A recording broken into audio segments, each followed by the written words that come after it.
For more, let's speak to Scott Lucas, professor of U.S. and international politics at University College Dublin. Professor, welcome back to Paris Direct. Let's first go back to what Iran's president said. It's rare to hear an apology during wartime, so it raised eyebrows abroad and at home in Iran. But why is Iran or its proxies continuing these attacks after that apology? Because it appears there's a split within the regime.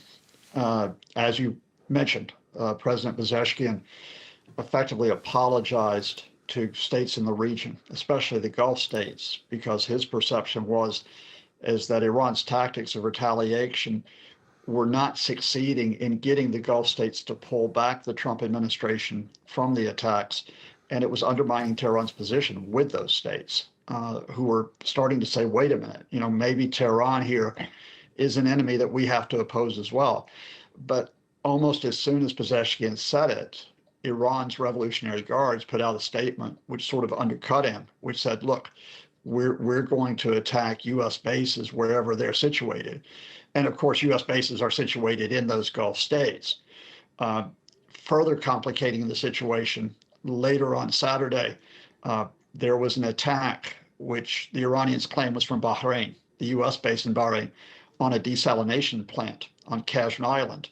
So for the hardliners in the regime, it's like, well, if Bahrain is going to support the U.S. in attacking, our desalination plant, one of these civilian sites that you've mentioned in your report, well, we're going to hit back at a desalination plant in Bahrain as well. So I think, you've got two things in play here.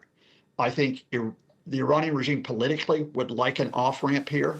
We know that Qatar is trying to get the Trump folks to back off the attacks and go into discussions with the Iranian regime. We know that Qatar's emir put that message to Donald Trump yesterday. We know, however, that the Trump folks are not listening to that message apparently yet. So Iran's military is saying, look, if there's no move towards pulling the Americans and the Israelis back from attacks, we can't give up on our pressure, and our pressure includes hitting other positions in the region.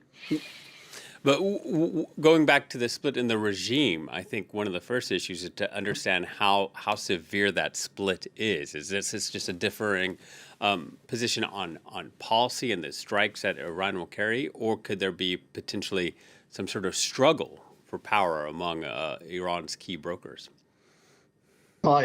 That's a good question. I need to emphasize this is a split over tactics. We're not looking at the Revolutionary Guard stepping up to take over the regime. You've been reporting on what this transition would be as the regime wants it, which is you name the supreme leader, perhaps as early as today. Everyone pledges loyalty to the supreme leader. That includes the political leaders like President Pezeshkian, like Ali Larijani, who you've been citing. It includes the military. It includes all the clerics. So, the regime, in other words, beyond the discussions over tactics, whether you back off hitting the Gulf states because you use them politically to try to persuade Trump, or whether you keep up pressure on the Gulf states, beyond that, the number one thing the regime has to show is we are not collapsing. We are not surrendering to the U.S. and to Israel. Yeah, and so now we have, I guess, for the lack of a better way to put it, it looks like tit-for-tat strikes on desalination plants. Israel said it didn't carry out that strike on the one in Iran. How significant is that for Bahrain? And talk to us about why desalination plants are so important in a region like the Gulf. Well, because the Gulf is a desert area. And so, questions in terms of having adequate supplies of fresh water for drinking, adequate supplies for other consumer uses, adequate supplies for industry, it's absolutely vital. And the Gulf states have put in an enormous amount of effort into getting the technology to have the best desalination plants, that are out there. So, just as we're talking about the risk to the world's energy supplies, with attacks on oil refineries, with attacks on gas plants, which we have also seen in the last few days. If you knock out the desalination plants, this is a huge, almost crippling effect on the economies of the Gulf and on the day-to-day welfare of their people. Yeah, I wonder how the Gulf should be responding. On the one hand, Iran's attacks could sort of be pushing its neighbors closer to the United States, But so many of these countries have invested lots of money into the American economy, offered to host U.S. military bases, partially on the premise that they would have security in exchange. So how should they be feeling now?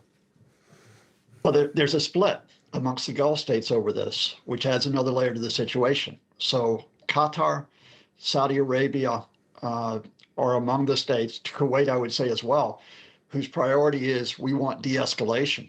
And that does include, I think, this Qatari effort to try to get mediation. And again, for context, remember it was Qatari mediation, or as a Qatari channel that communicated the Iranian message that got Donald Trump to force Benjamin Netanyahu to ceasefire in June 2025. So you've got the Saudis and the Qataris trying to go down that path.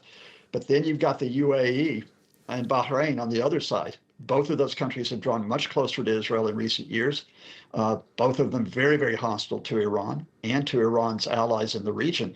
And so they are sort of tilting more towards, look, we have to not openly join, of course, this campaign against Iran, but we have to, in effect, accept it and even quietly support it. And that's leading to a great deal of hostility, which was already there between the Saudis and the UAE in particular. So that is further complicating the efforts to try to get a mediation effort underway. So do you think there's anything concrete that could come out of today's Arab League meeting? I don't think, I think you're going to get a lot of rhetoric that comes out of the Arab League meetings, and rhetoric is important, and they'll want, to talk about de-escalation, to talk about all sides pulling back. But the fact of the matter is you've got to have someone who has leverage. No one has leverage on the Israelis except for the United States. No one really has leverage on the Iranian regime right now if it decides it doesn't want to surrender. Who has leverage on Donald Trump? You did mention this. The Trump family has billions of dollars of investments in the Gulf area. The United States has got vital strategic interest, oil, military bases, the possibility of AI and tech deals with Gulf states. Those are the states that have the leverage. So if you do get Qatar, the Saudis, and other Gulf states that can get the Trump folks to listen to them, there is a small, and I stress small, chance that we could get that de-escalation.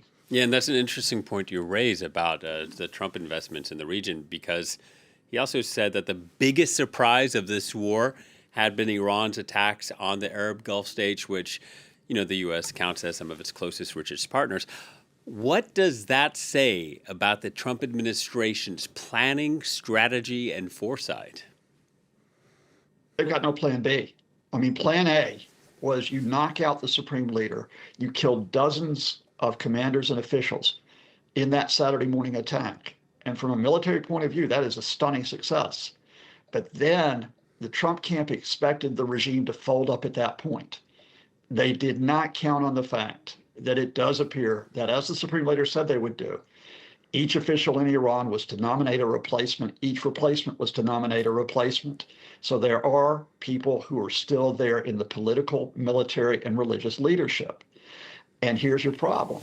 You can keep bombing. You can now try to go for country collapse by bombing those oil installations you're talking about, bombing desalination plants. But what if the regime stands firm? What's your plan B? Unless the Americans are talking about boots on the ground, putting troops into Iran, it's difficult to see where that plan is. And of course, putting boots on the ground in Iran, American domestic opinion will be firmly opposed to that, especially given the memories of Iraq 2003 and of Donald Trump saying last year, I'm not going to get involved in foreign interventions. Hi, I'm Scott Lucas. Thank you so much for watching. If you like what you see, subscribe, spread the word, send ideas.